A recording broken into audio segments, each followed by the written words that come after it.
Howdy, all you delicious people. I'm here today to review a movie called Prisoners of the Ghostland. This is the new latest Nicolas Cage film. I think with really, there's a lot of times where I think I just want to go into a Nicolas Cage film, whatever the most current one is, just because there seems to be some kind of hook or some kind of gimmick to make the movie fairly interesting. It seems that eventually Nicolas Cage has been doing these dark, edgy kind of movies, which really find me to continue to want to go and watch them, especially because you've had movies lately like Willy's Wonderland, and now you have this movie that is to have this interesting kind of approach to it, which makes you want to go ahead and watch one of these movies just to see what goofy gimmick Nicolas Cage is going to be tied to next. Uh, if people still haven't seen Willy's Wonderland, definitely check it out. I think you can go on to Hulu and see this by now, this movie, Willy's Wonderland, which was freaking an amazing film. I loved it. Um, so now going into Prisoners of the Ghostland, where the heck can you see this film? Because it'll be probably hard to go and find for a while until it actually pops up in some app somewhere. So I can let you know two apps that I've been using fairly frequently for you to be able to find this film, because it will probably be fairly difficult until they decide to otherwise pop this up onto certain kind of Hulus or whichever, or premium access. I'm sure that'll eventually be a thing in our lives for this film. So to probably even just avoid that, here are two apps that I've been using fairly frequently. If you go into Google Play, you could go out of your way to search this thing called Yes Movies. And there is to be this app that is called Yes Movies. And if you have the app that is called Yes Movies and Shows, click onto that, download that. You should be able to find this movie. If not, there's another app I've been using fairly reliable called Fox HD Movies, where the logo will say so, but the title will say something different. But if you search Fox HD Movies, this app will come up fairly quickly, and you'll be able to just easily download this app and be able to watch Prisoners of the Ghostland for absolutely free. There's no fees. I don't get a dime or a nickel or nothing mentioning any of this, but I would just figure that I would help frickin' people watch another Nicolas Cage film for absolutely free. So, this movie, for me, the best part about this film, I think, was just the popping of color that seemed to continue to happen throughout this film. Anything also, this movie kind of jumped out at me, kind of like the Hayden Christensen movie Nicolas Cage film called Outcast. There was to be these crusaders that were to eventually be put into this eastern part and have to fight their way through this spot, and that was Outcast, or The Outcasts, or whatever Nicolas Cage film is called, Outcast. But it kind of reminded me, some of the styles or some of the visual things kind of reminded me of that film. But anyways, but I think there was a lot more color popping in this movie than in that one. So, if anything, the only problem that I might have with this film is that I don't think there's interesting fight scenes, but I don't think there's a big enough overall payout when it goes into this big, huge, I wanted more action. I wanted there to be a consistent flow of action or a consistent fight out, much more so than kind of people just kind of laying on a slab at some point in this movie, just kind of meh. We get a lot of that, where people are just kind of laying around for a while to eventually have us get a flashback or an understanding of things. But I still think that this movie is pretty great. It just doesn't have a good enough payout, I believe, in this film. But freaking, an interesting movie. If you go into these apps, though, I think there is no actual subtitle part. So if you're looking to get some dialogue, out of this movie in a different language, it doesn't go into subtitles from what I've seen. Or maybe you'll get a different variation of this film that eventually does have subtitles, because there are parts in other language dialogue, which I don't think me actually of hearing or getting any kind of translation of any of those parts changed the movie for me. I don't feel like me knowing whatever anyone was saying during certain portions of dialogue mattered. So it wasn't like a huge hindrance to eventually go into a movie like this and to not have to forcibly know what's going on, because eventually they'll say things in English as well as in Japanese. And also, like, there are parts where you get visual representation of what's going on if they are not to speak in English to help you understand what is going on in the scenario. So, like, to me, I feel like most of the time you can understand this film without subtitles, but eventually, more likely, you'll get there. Here's also the goofy thing. It seems like absolutely for the most point of this movie, no one really has a actual name in this film. Like, everybody is to either called Hero, Psycho, the Governor. Like, the only person that really has a name is Bernice, and that's to be like the female lead in this movie. But all the other names, it's basically every once in a while you get like a Nancy or an Angel or a Yashur Joe. Yashur Joe. If I'm even saying that right, that's kind of like the guy who is to go out through this film and like deck everybody with these swords. And eventually we're kind of almost confused what side is he exactly on. But it seems that he ends up eventually like coming to be the villain of the story, but it just seems kind of weird. It seems like at some points he's on like both sides of the coin throughout this movie. It's just kind of weird. Anyways, so let's tee it up for you. What is this movie about? So we end up having a hero, Nicolas Cage, robbing a bank.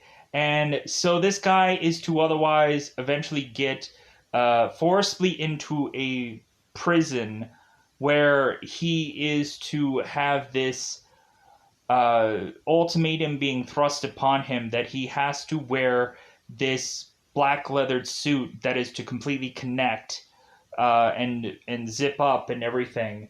And so we have these bombs placed in certain strategic areas of this person's body, two upon the guy's neck, one for each arm, and two for his balls.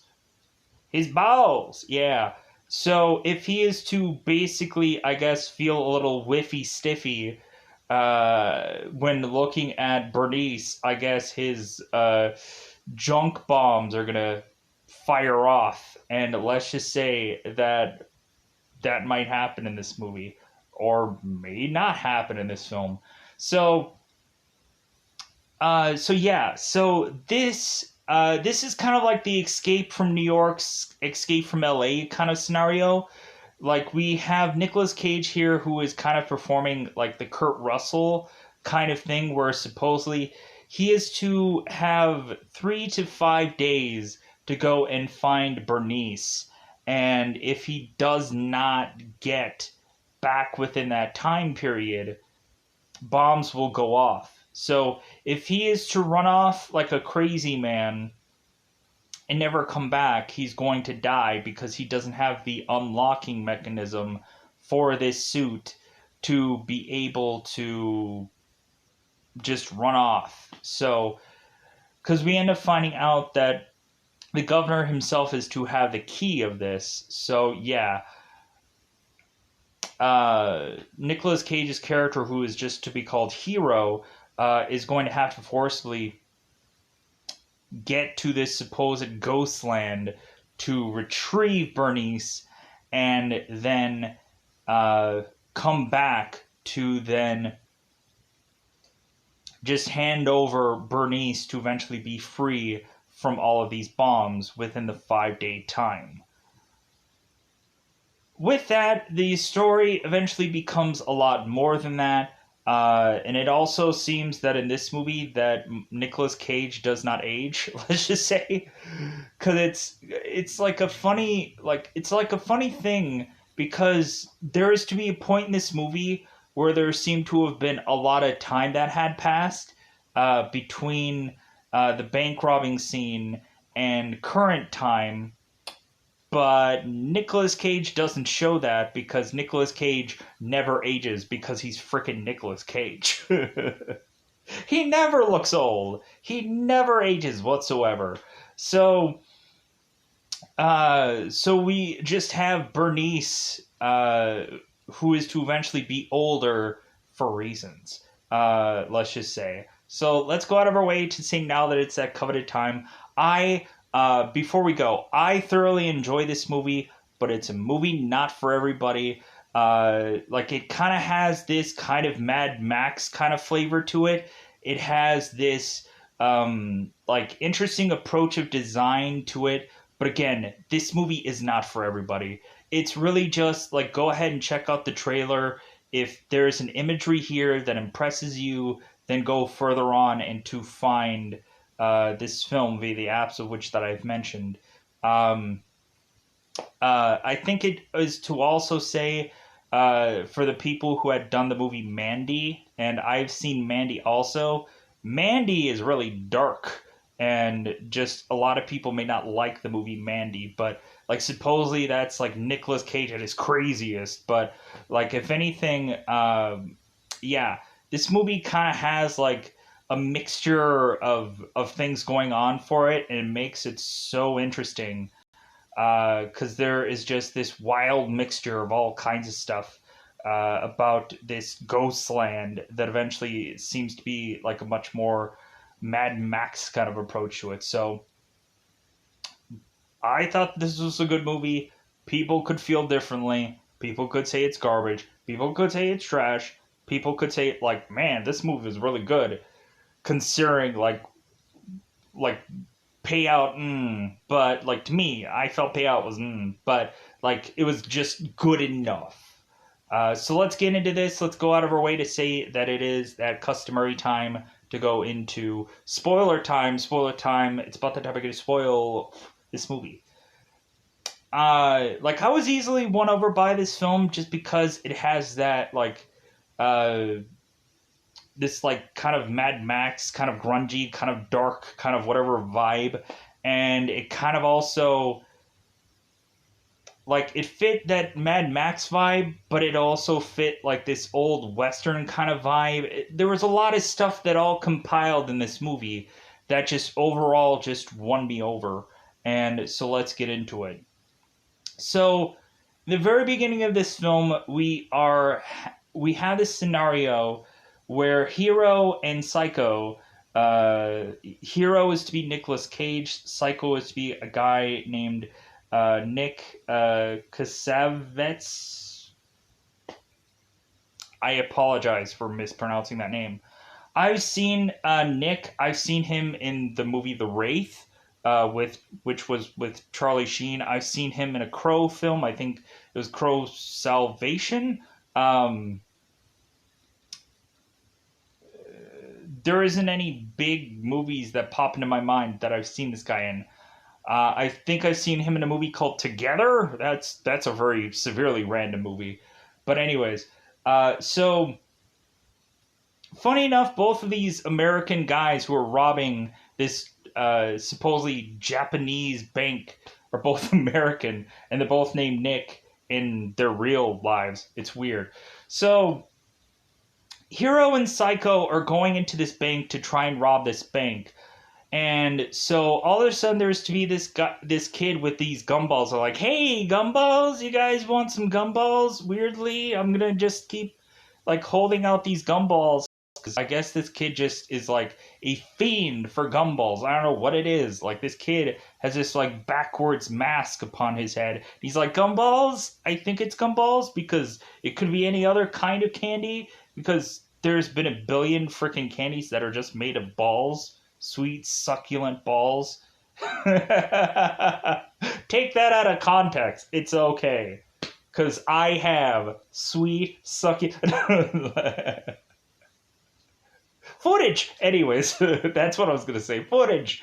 Anyways, so going into this, so this kid is with, like, candy, not balls, candy. And so Nicolas Cage is to rob this bank and to be like, hey, give me the money! Give me the money! And only the way of Nicolas Cage can yell and scream at people. So, supposedly, we have a whole scene that is to be, like, not shown here.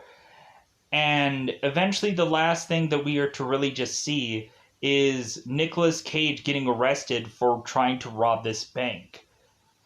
What we further end up seeing in the bank is that Nicolas Cage was to eventually be accused of killing all these people in the bank, but actually Nicolas Cage didn't do that at all.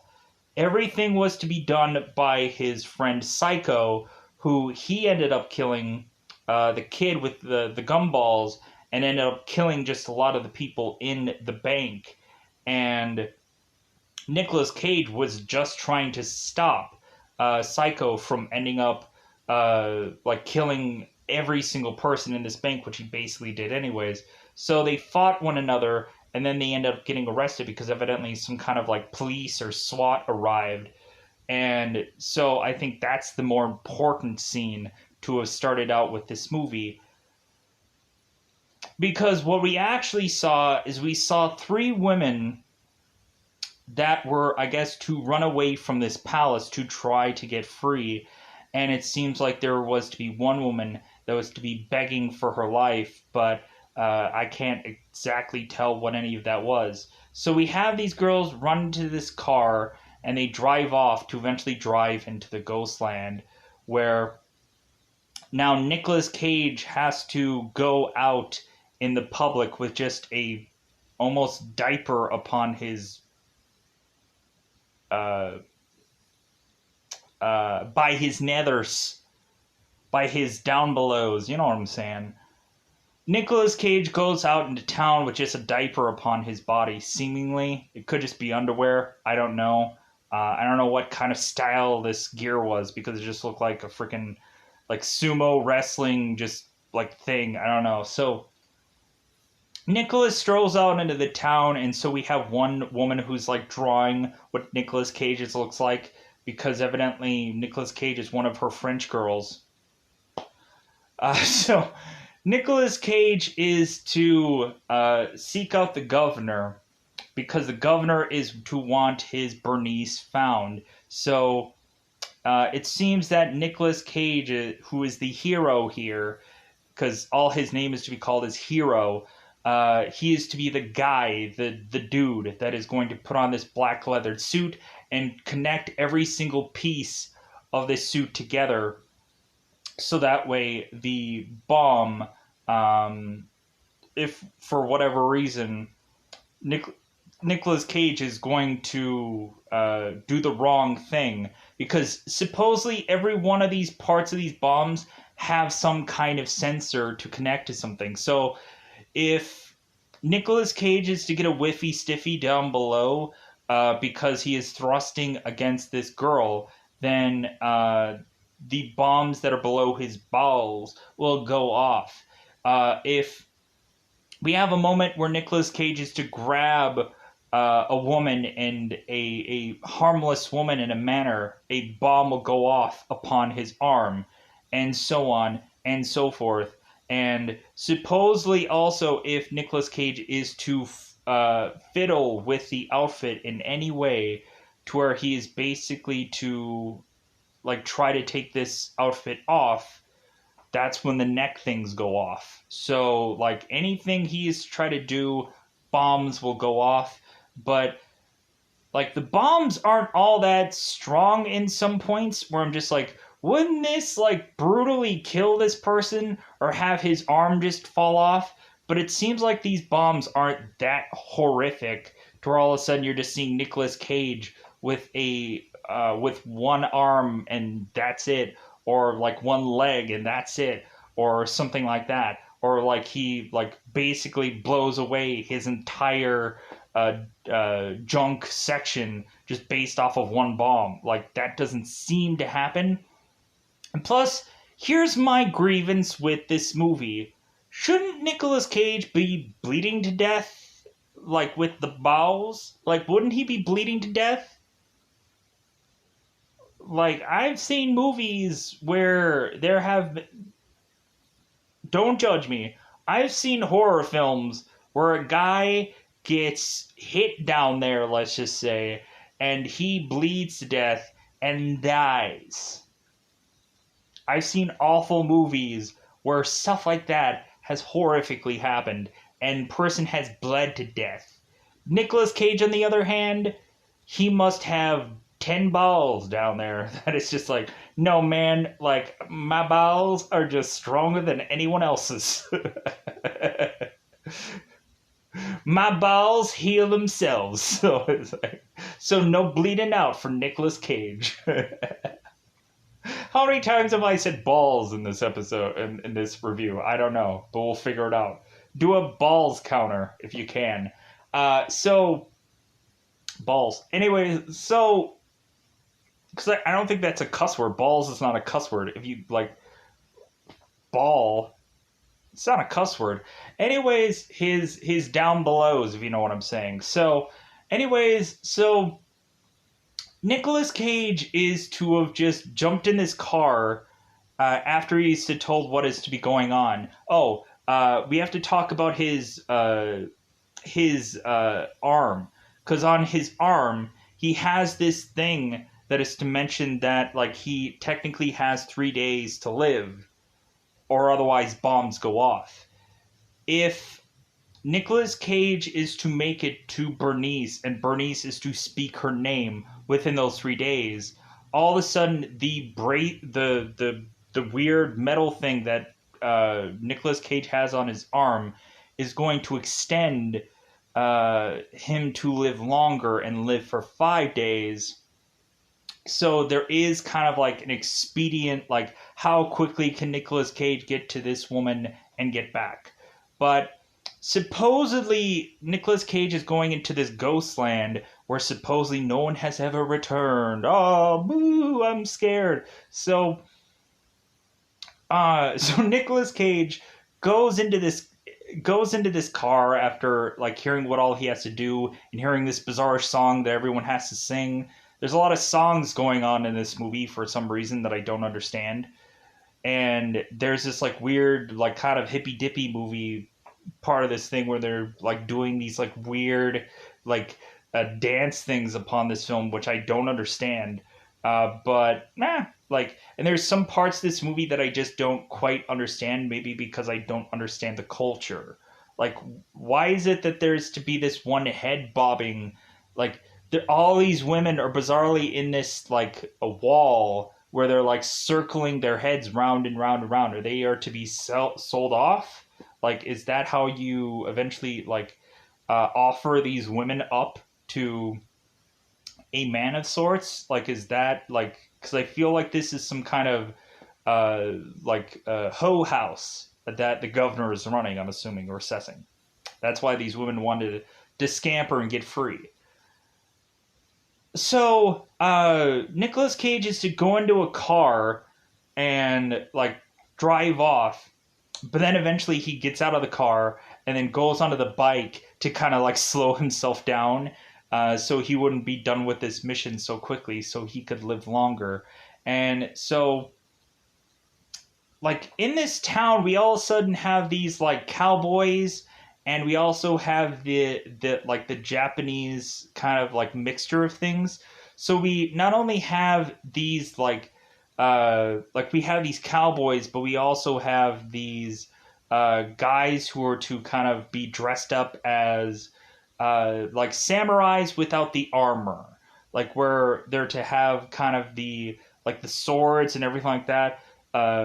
Like, I see samurais without the armor because I've seen like the Tom Cruise movie The Last Samurai.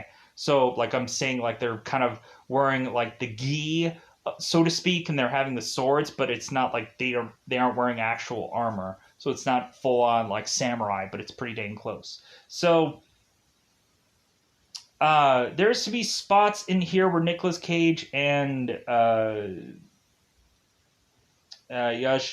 Yasujiro are to kind of like kill people or fight people, but eventually it all just leads to eventually Nicolas Cage running off with his bike.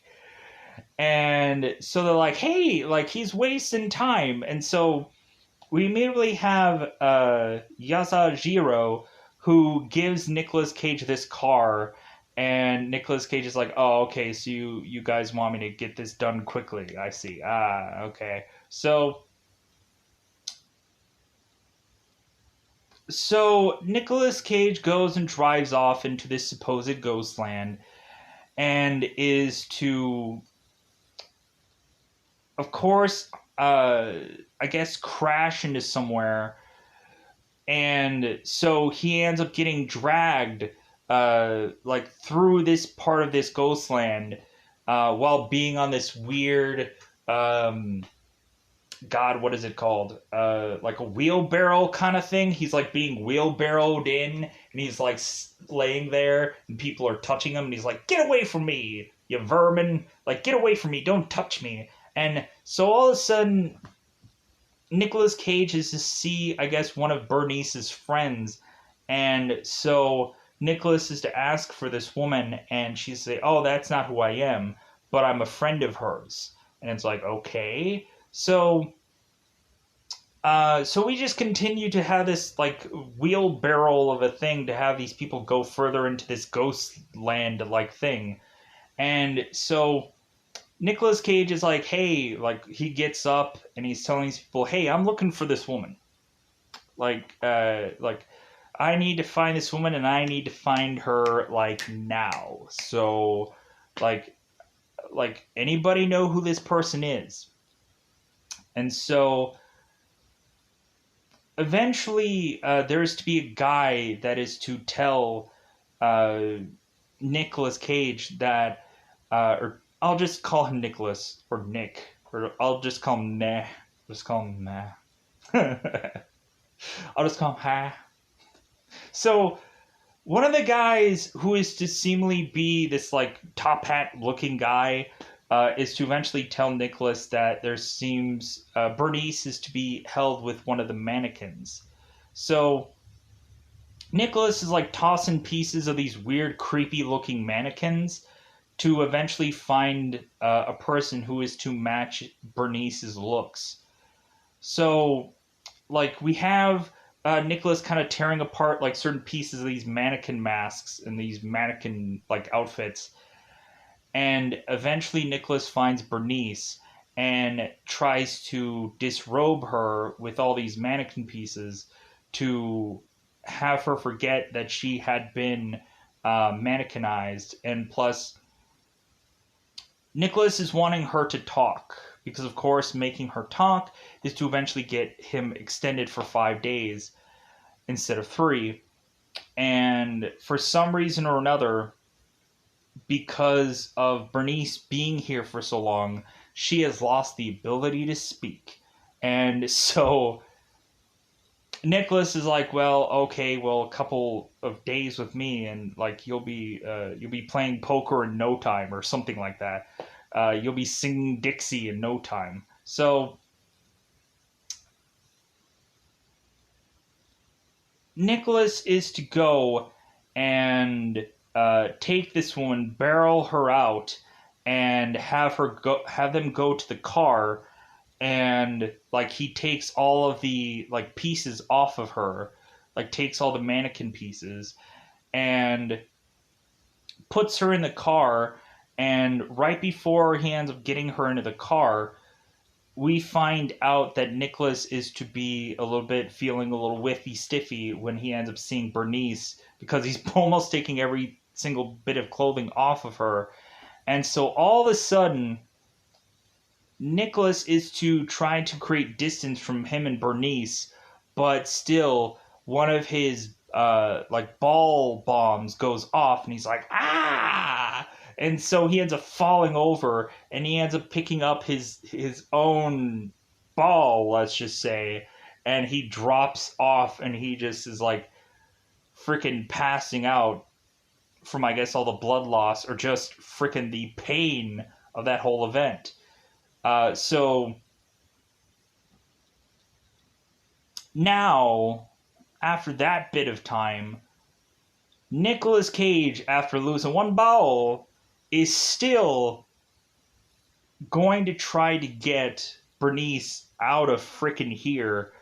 And all of a sudden, when both Nicholas and Bernice were to try to get out of here, all of a sudden they were to be met with this ghost land barrier of all of these prisoners, and all of a sudden all these just like ghostly characters that have been in this environment.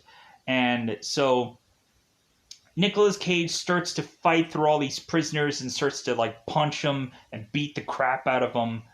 But eventually it just leads Nicholas to be forced to go back into this ghostly, this kind of further back into the lands to talk to these people, to eventually find out what had happened was that it caused this whole event, and to cause people bizarrely to now be having a rope onto this clock to make it so that the clock is to never uh, like start ticking again, because I guess they are trying to slow down time in their own way, or to stop time in their own way, um, like in their whole weird idea of things. So we end up finding out that what happened in this land was that there was to be this toxic waste in this semi, and this semi accidentally smashed into this prison bus simultaneously and created this hugely nuclear event that was to create this Ghostland. So this is almost like Silent Hill in some ways. Like there's some imagery in here that feels very familiar to almost like a Silent Hill kind of thing. And like this story almost feels very Silent Hill-esque. It's kind of close. So evidently there was no one to come and help these people after this explosion happened. I guess they were just left upon their own, which created this ghost land of all these people thinking that they cannot leave this ghost land because of the spirits from this event that happened are kind of keeping them there. But also, like, I think a lot of people did not want to go there because maybe of possibility all the radioactivity. And it's kind of funny because Nicolas Cage is to tell himself, it's like, well, I think that these spirits are willing to go and help me because I myself am radioactive. I'm like, okay, explain that exactly. Maybe this guy is so evil or so. Whoa. Let me pause here for a second.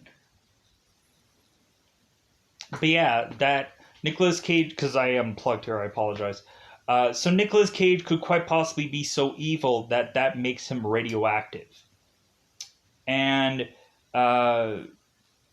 so that will get them, with the help of these Ghostland people, to eventually start to get vehicles, to eventually get all these people out of here, to eventually go back to the governor and fight the governor instead of just like handing Bernice over.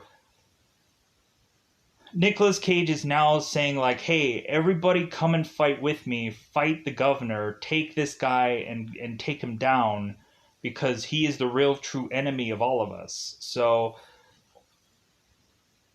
eventually we have Nicolas Cage with some kind of like metal arm, because eventually while fighting the supposed ghosts, he eventually ends up setting off one other bomb of his in his arm, and he now had to like bandage up his arm, and he ends up putting like a metal brace or something like that on his arm to kind of shield him from things, so he can defend himself. And eventually he attaches a sword onto that metal brace.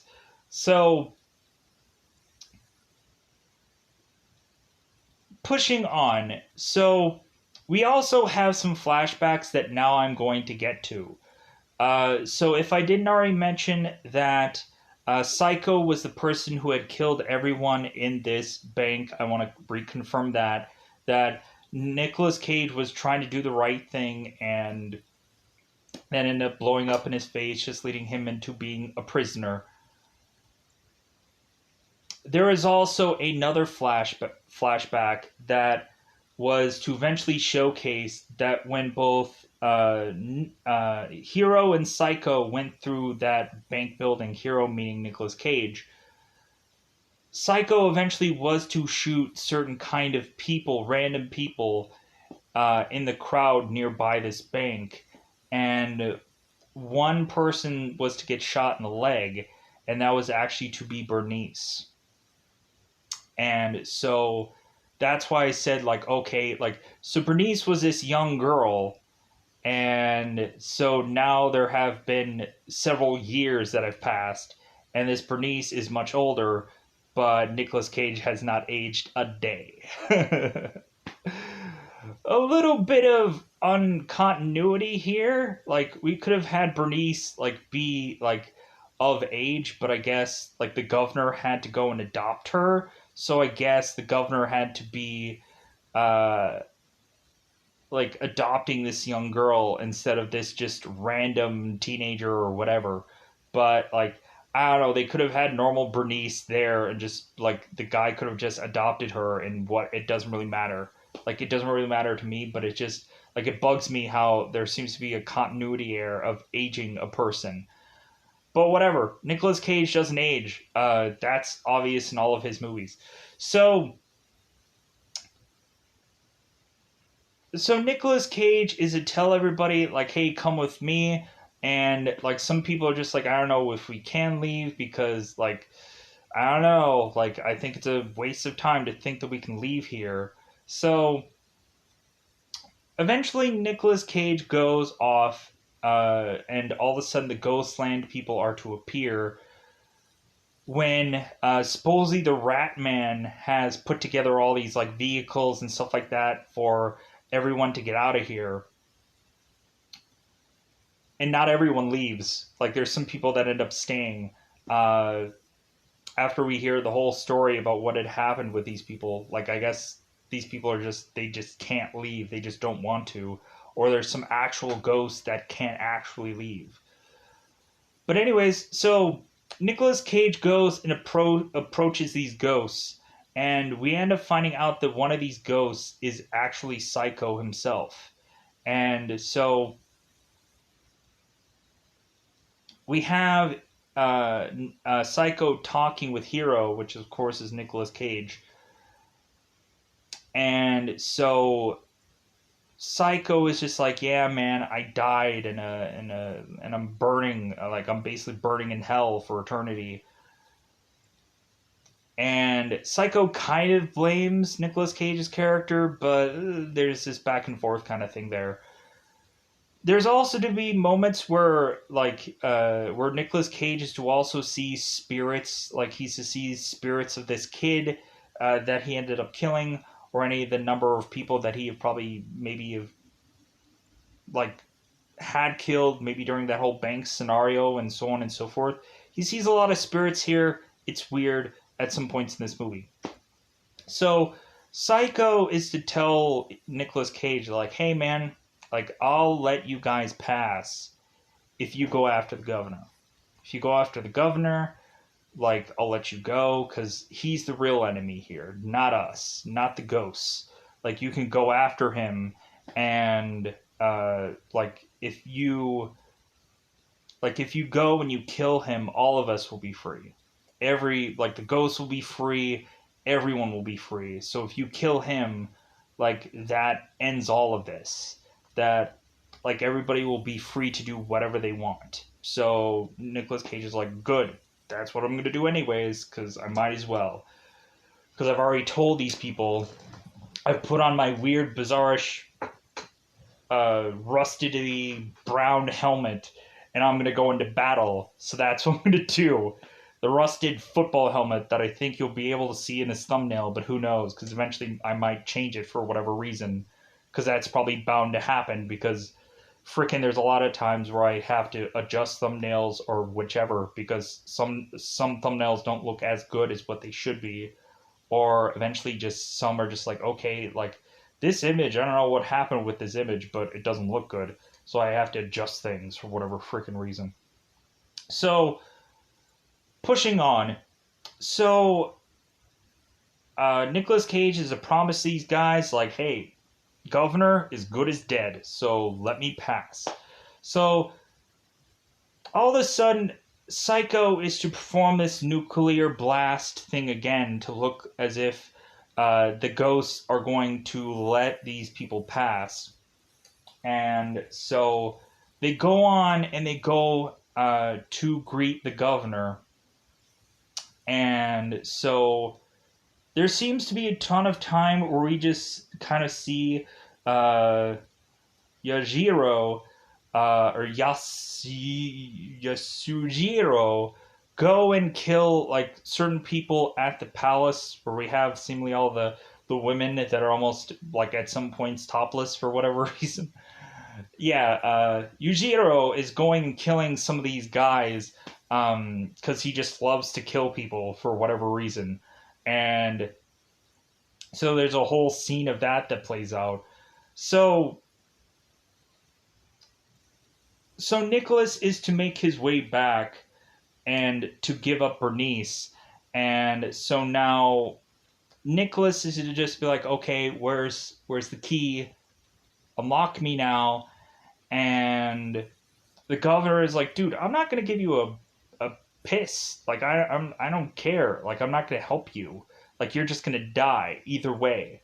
So like this is kind of like not like, so they're kind of playing it out like you know how in the Snake Plissken like Escape from LA, Escape from New York thing, where eventually he had the virus or he was getting sick, and supposedly all of that was actually just in his mind, and supposedly there wasn't actually a real, true, legitimate sickness, or there was at some point where Snake Plissken gets back and gets the cure or whichever, like all those kinds of things that ended up playing out. Well, in this time, we have to forcibly have Nicolas Cage go and kill the guy with the key to get the key to unlock himself before time elapses and before Nicolas Cage is to have all these bombs go off. So now we have this onslaught of having Nicolas Cage going through and having to have this sword busted out and having to kill all of these cowboy-looking motherfuckers that are to be these like sheriffs or these deputies or these whatever of this town.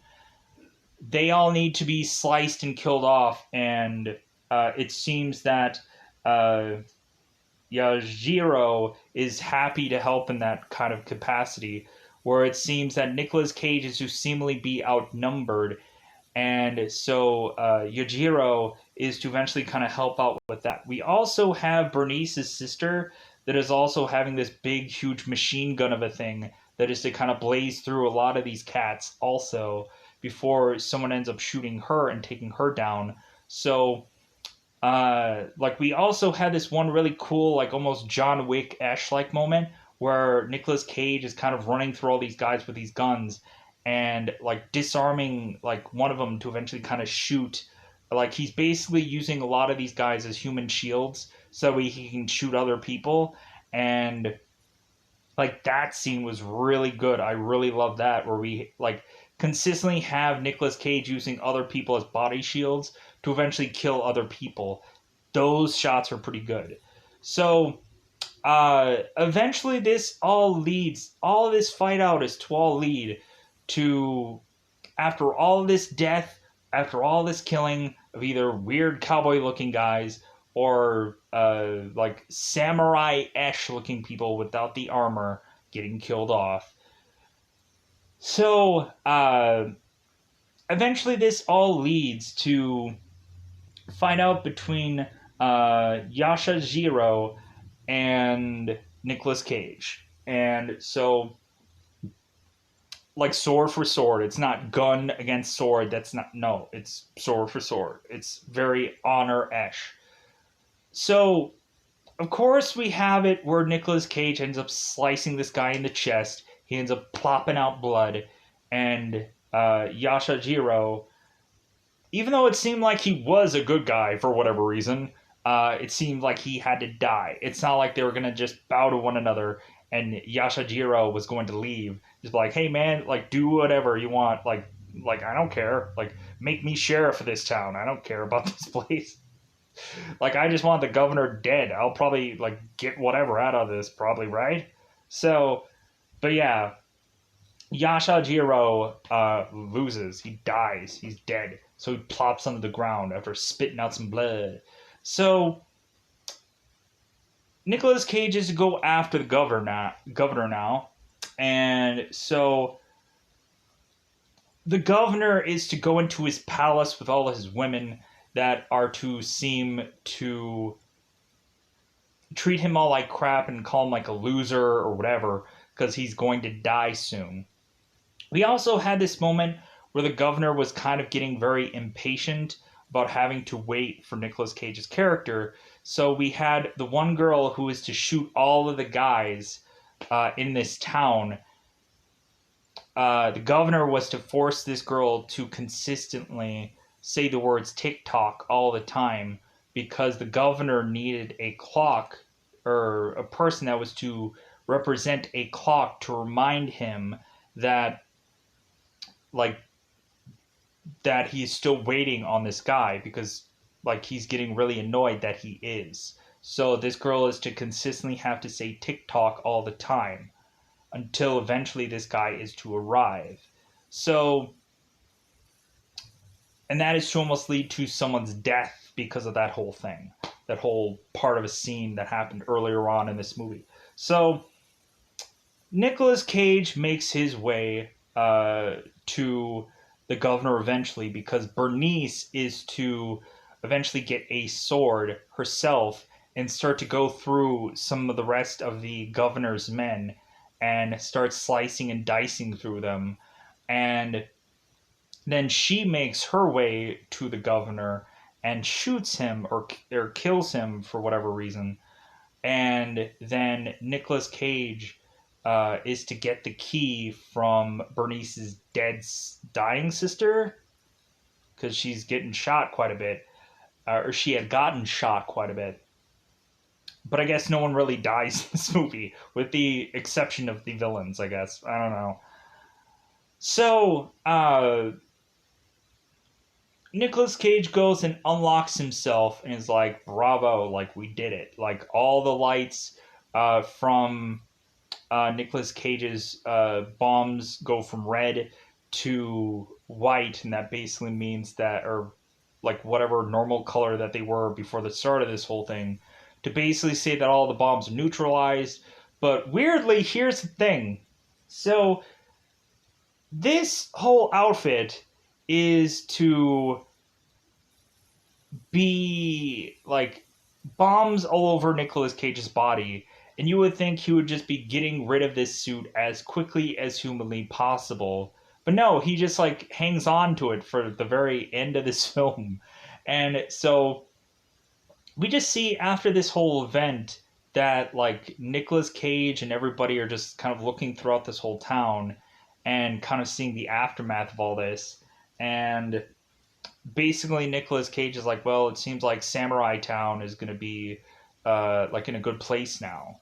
And so all of a sudden they just start walking off, like both Nicolas Cage, Bernice, and I think Bernice's sister, I don't know, some random girl.